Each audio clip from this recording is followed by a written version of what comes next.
GNC Fiber LLC underground directional drilling. What do you suppose those people might do?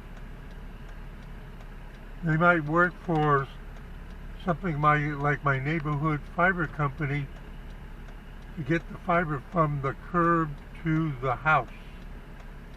GNC Fiber LLC to underground directional drilling. Remember when they put in the conduits? That was directional drilling also. Do you think that's what they're doing with that truck?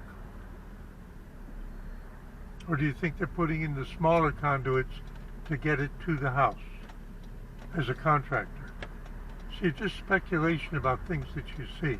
Steve AB4L, just an idiot running his mouth, saying, see you in 73.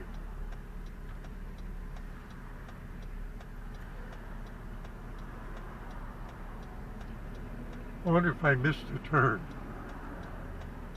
Did I miss the turn?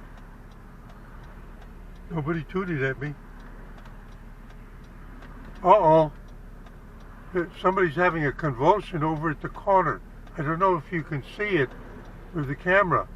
There's a gal on the ground. She's having some kind of convulsion, and there are people on the phone trying to get help for her. Never know what you're going to see when you go out of the house. I hope she's okay. Steve AB4L saying it again. Hoping she's okay. Saying see you in 73.